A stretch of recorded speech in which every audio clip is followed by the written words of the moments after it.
Doctor اسرار احمد صاحب کے بیانات کے لیے ہمارے چینل گلوونگ وے کو سبسکرائب کریں۔ آپ صرف اللہ کا بندہ بننا چاہتے ہیں، 3 مقابلے کرنے پڑیں گے۔ سب سے پہلے کس سے مقابلہ کرنا ہوگا؟ اپنے نفس سے، کہ مسجد تو بنا دی شب بھر میں ایمان کی حرارت والوں نے، من اپنا پرانا پاپی ہے، برسوں میں نمازی بن نہ سکا۔ کوئی شخص رشوت پیش کر رہا ہے، حرام شے ہے، نفس کیا کہتا ہے؟ لے لو، کہتا ہے کہ نہیں؟ اذان کا وقت آ گیا، اذان سن لی آپ نے، لیکن پھر نفس نے کہا ابھی اور سو، آپ نے کروٹ لی اور کپڑا خوب کھینچ کیا اور غین ہو گئے۔ گویا کہ بندگی رب کے لیے سب سے پہلا جہاد کس سے کرنا ہوگا؟ نفس۔ معاشرہ بگڑا ہوا ہے، بگڑے ہوئے معاشرے کا ایک دباؤ ہے آپ پر۔ یہ بالکل ایسے جیسے ایک ہجوم ایک طرف جا رہا ہو تو ادھر جانا آسان اور مقابلے میں جانا بہت مشکل، زور لگانا پڑے گا نا۔ تو معاشرے کا رخ کچھ اور ہے، آپ کا رخ کچھ اور ہے۔ معاشرہ نہ خدا کو جانے نہ رسول کو جانے۔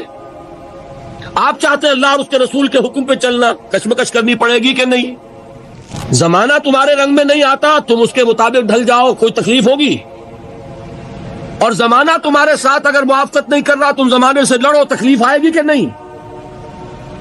3 جہاد کرنے پڑیں گے تو انسان اللہ کا بندہ بن سکے گا۔ بات سمجھ میں آئی؟ اسی لیے جب پوچھا گیا حضور سے ای الجہاد افضل یا رسول اللہ، اے اللہ کے رسول سب سے افضل جہاد کون سا ہے؟ آپ نے فرمایا ان تجاہد نفسک فی طاعت اللہ، سب سے افضل جہاد یہ کہ اپنے نفس سے جہاد کرو، کشمکش کرو، مقابلہ کرو۔ اسی لیے میں نے ایک مرتبہ تقریر کی تھی منبر میں، پہلی مرتبہ مجھے یاد ہے، میں نے یہ 9 منزلیں بیان کی تھی۔ 8 منزلیں جہاد ہیں، 9ویں منزل جا کر قتال بنتی ہے۔ پہلی منزل پر 3 جہاد تھے نا، نفس سے، شیطان سے، بگڑے ہوئے معاشرے سے۔ دوسری منزل پر دعوت و تبلیغ بالحکمہ بالموعظہ جدال احسن۔ تیسری منزل پر صبر محض، ایکٹیو ریزسٹنس، اقدام، چیلنج، ایکٹیو ریزسٹنس۔ 8 منزلیں جہاد، اور 9ویں منزل ان اللہ یحب الذین یقاتلون فی سبیلہ صفا کانہم بنیان مرصوص۔ گویا جہاد کی پہلی منزل مجاہدہ مع النفس، اور آخری اور 9ویں منزل قتال فی سبیل اللہ۔ واضح رہے کہ اسی کا منفی پہلو ہجرت ہے۔ بہت اہم بحث شروع ہوگی۔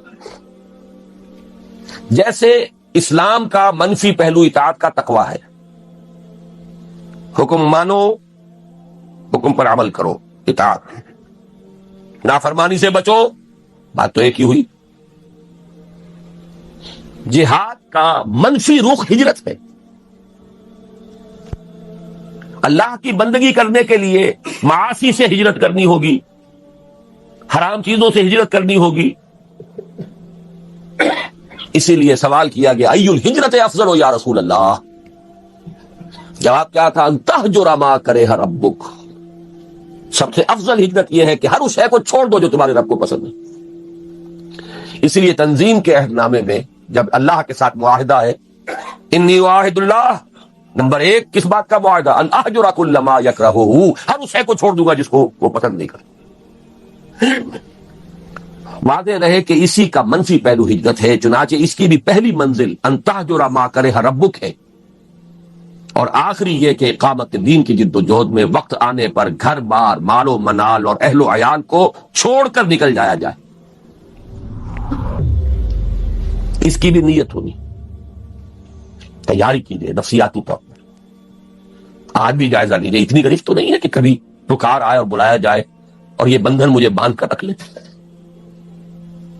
اگر ایسا ہے یہی تو خطرہ، پھر آگے جا کر جو ہفتے اعمال کرانا ہے ابھی چھٹی کرو، سب کچھ کرنا اور پھر ہفتے اعمال کرا لینا۔ آپ کو معلوم ہے جنہوں نے ہجرت نہیں کی تھی، سورہ نساء میں کتنی اہم بحث آئی ہے۔ ہجرت، لیکن یہ کہ پورے لیول کے اوپر غلط خیالات ذہن سے نکالو، غلط نظریات نکالو، ہجرت ہے.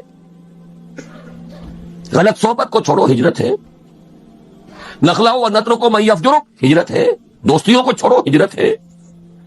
محبتوں کو کاٹو اس تلوار سے، ہجرت ہے. تو جیسے جہاد، جیسے سانس ہے اس کی آمد و شد، آنا اور جانا، اسی طرح جہاد اور ہجرت ہے. کچھ لوگ جو ہے وہ اصطلاحی مفہوم لے کر اور نہ معلوم کہاں سے کہاں، جب نیت میں فطور ہو، کام چوری ہو تو خوہ بدرہ بہانا ہے کسی آپ. جہاد اور ہجرت لازم و ملزوم، ایک مثبت ایک منفی، کرنٹ چل ہی نہیں سکتا، ایک پازیٹو وائر ایک نیگیٹو وائر. جہاد کی پہلی دو منزلوں کے لیے اصل آلہ و ہتھیار قرآن مجید ہے. نفس سے جہاد کریں گے کس شے سے؟ کیسے ماریں گے نفس کو؟ اس کو پاک کرنا ہے کس سے؟ قرآن سے. یا ایھا الناس قد جاءکم موعظۃ من ربکم وشفاء لما فی الصدور. شیطان سے لڑو گے کس تلوار سے؟ کشتن ابلیس کار مشکل است، زاں کے او گم اندر اعماق دل است. خوشترا باشد مسلمان اشکنی، کشتہ شمشیر قرآنش. جاہدہم بہ جہادا کبیرا. دوسری منزل قرآن، تذکیر قرآن سے، تبشیر قرآن سے، انذار قرآن سے، دعوت قرآن کی، تبلیغ قرآن کی، سارا برکت و محور اس کا. اوحی الی ھذا القرآن لانذرکم بہ ومن بلغ فلقد یسرناہ بلسانک لتبشر بہ المتقین وتنذر بہ قوما لدا. نفس کے خلاف جہاد کرنا ہے، ومن اللیل فتہجد بہ نافلۃ لک. دعوت کے لیے غلط نظریات کا انکار کرنا ہے قرآن کے ذریعے، ایمان کا اس بات کرنا ہے قرآن سے ہوگا. نور یہ ہے، اندھیاروں سے یہ نکالے گا. لِيُخْرِجَكُم مِّنَ الظُّلُمَاتِ إِلَى النُّورِ فَآمِنُوا بِاللَّهِ وَرَسُولِهِ وَالنُّورِ الَّذِي أَنزَلْنَا وَجَاهِدْهُمْ بِهِ جِهَادًا كَبِيرًا. مکی دور کی شمشیر قرآن اتر کر ہرا سے سوئے قوم آیا اور ایک نسخہ کیمیا سا. جہاد کی پہلی دو منزلوں کے لیے اصل آلہ و ہتھیار قرآن مجید ہے، یعنی جہاد بالقرآن. چنانچہ مجاہدہ مان نفس کا مؤثر ترین ذریعہ ہے قرآن کے ساتھ قیام اللیل یا تہجد، اور دعوت و تبلیغ کا پورا عمل بھی قرآن حکیم ہی کی اساس پر اور اسی کے ذریعے ہونا چاہیے. یتلو علیہم آیاتہ ویزکیہم ویعلمہم الکتاب والحکمہ، سارا اساسی منہاج قرآن کے گرد گھوم رہا. تیسری اور آخری منزل عہد حاضر میں جہاد بالید کی موضوع ترین صورت فواحش و منکرات کے خلاف پرامن مظاہرے ہیں. صرف مظاہرہ نہیں، پکیٹنگ، گھیراؤ، جلاؤ نہیں، گھیراؤ نہیں ہونے دیں گے. بل حافظون لحدود اللہ، چلاؤ گولی، مار دو جتنوں کو مارتے ہو. شہادت مطلوب و مقصود مومن، نہ مال غنیمت نہ کشف کشاد. یہ میرا کل کا موضوع ہے، لیکن یہ کہ یہاں جہاد بالید کسی کو نہیں منکر بالید کہا ہے. من رأى منكم منكرا فليغيره بيده فإن لم يستطع فبلسانه فإن لم يستطع فبقلبه وذلك ضعف الإيمان. فمن جاهدهم بيده فهو مؤمن ومن جاهدهم بلسانه فهو مؤمن ومن جاهدهم بقلبه فهو مؤمن وليس وراء ذلك من الإيمان حبة خردل. لیکن نوٹ کیجئے، لیکن اس میں نوبت فقہائے کرام کی طے کردہ شرائط کے تحت قتال یعنی جہاد بالسیف تک بھی آ سکتی ہے. اس کو یہ سمجھ لینا کہ یہ سرے سے اب دائرے سے خارج ہو گیا، یہ تو قادیانیوں کا خیال ہے، اور بالفعل ہمارے بہت سے علماء اسے خارج کیے بیٹھے، بڑے بڑے مفکرین خارج کیے بیٹھے. بعض لوگوں کو یہ مغالطہ لاحق ہو گیا ہے فاسق و فاجر حکمرانوں کے خلاف خروج نہیں ہو سکتا. یقیناً بعض ایسی احادیث ہے، لیکن دوسری احادیث بھی موجود. جب ایک ہی حدیث سے آپ سارا مسئلہ نکالیں گے تو بڑی گمراہی میں آ جائیں گے. من قال لا الہ الا اللہ دخل الجنہ، یہاں تو ایمان بالرسالت بھی ثابت نہیں ہوتا. اس نے کہا لا الہ الا اللہ جنت میں داخل ہو جائے گا.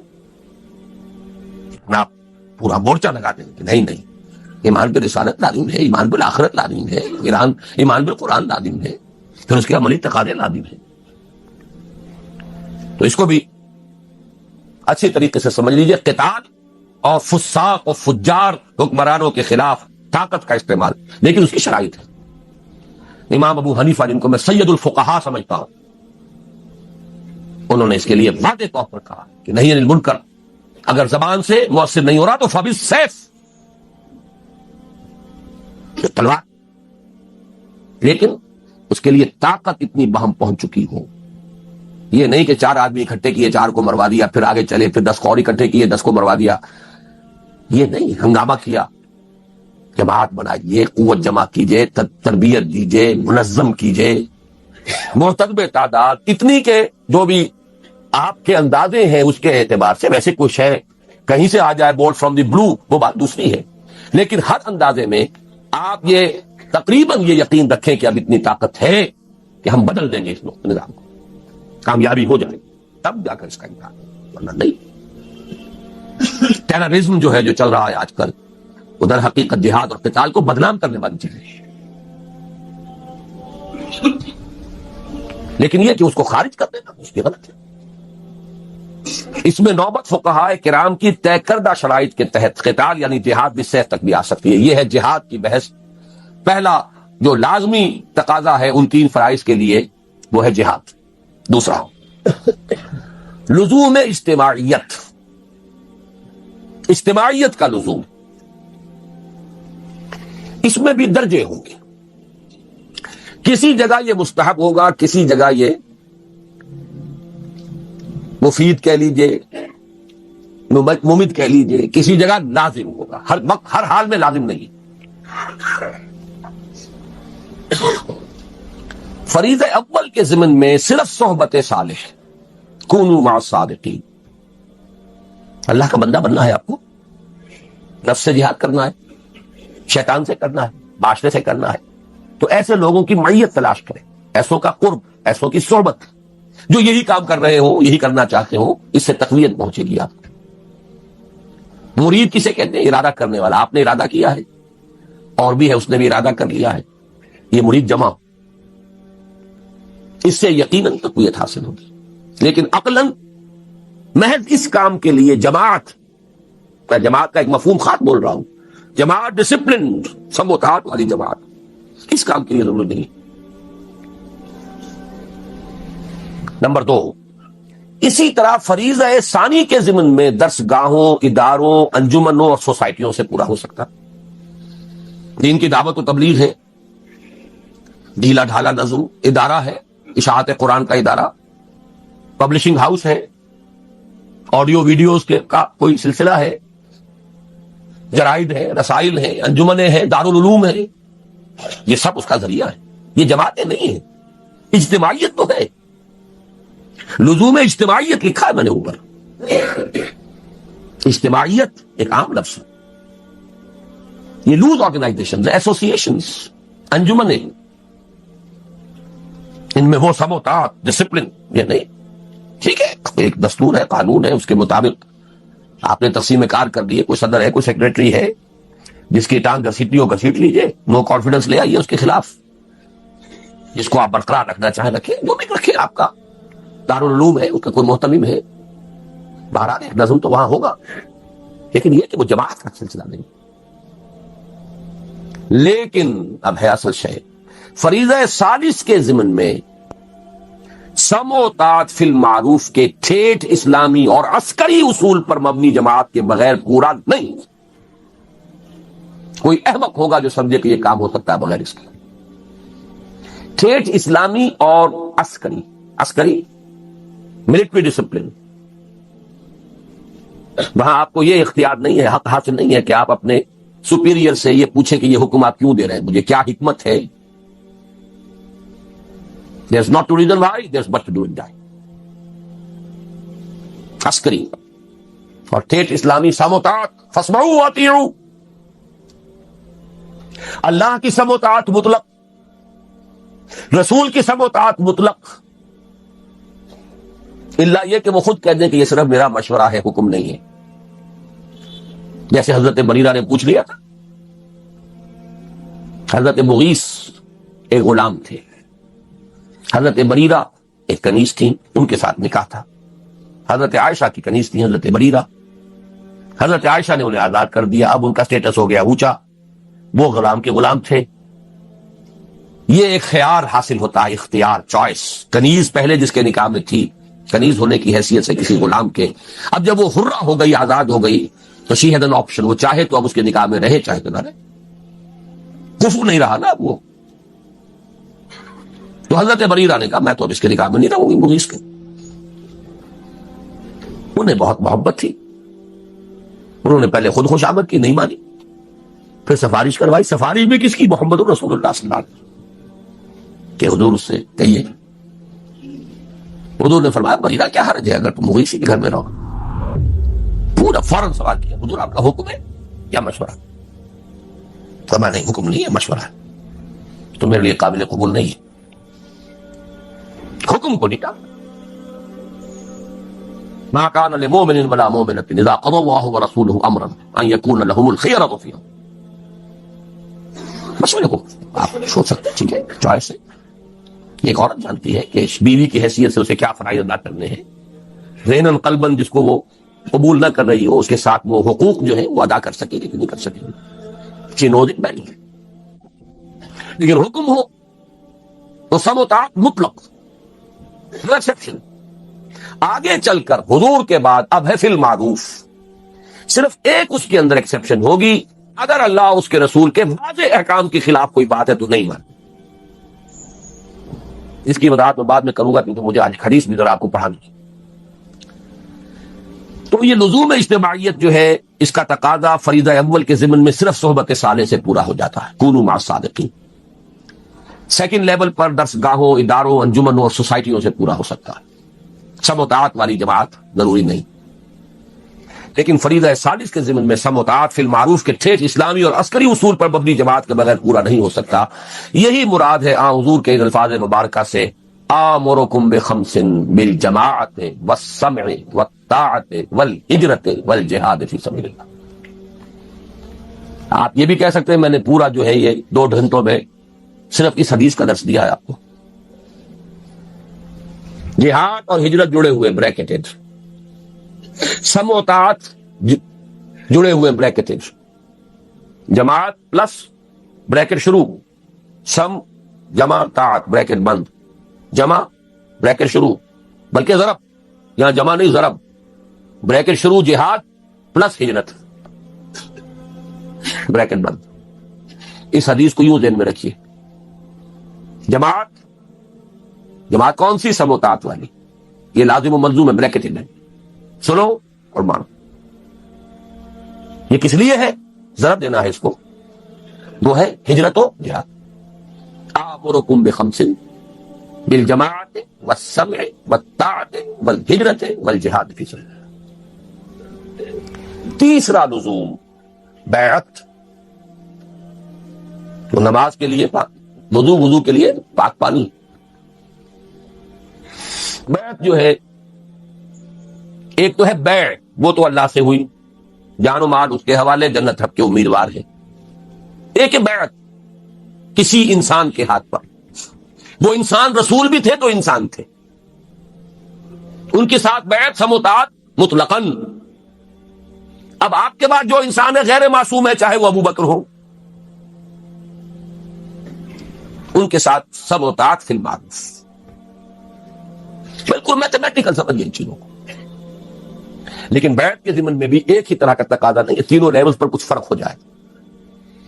پہلے 2 فرائض کے ضمن میں بیعت سلوک و ارشاد کی صورت میں کفایت کرتی ہے. لیکن یہ جو بیعت ہمارے ہاں چل رہی ہے، سلوک اور ارشاد کی بیعت، بہت اچھی بات ہے کہ اس کے لیے بھی لفظ بیعت استعمال ہوا، تاکہ معلوم ہو کہ یہ ہمارے دین کا ایک مستقل اس کی اصطلاح ہے، اس کا ایک فکر ہے.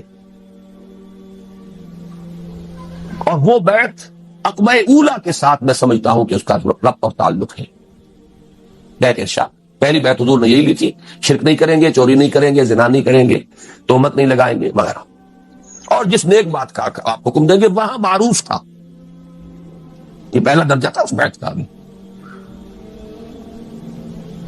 آج وہ بیعت ادرو قرآن صرف بیعت النساء ہے. یہ سلوک کی بیعت زنانہ بیعت ہے.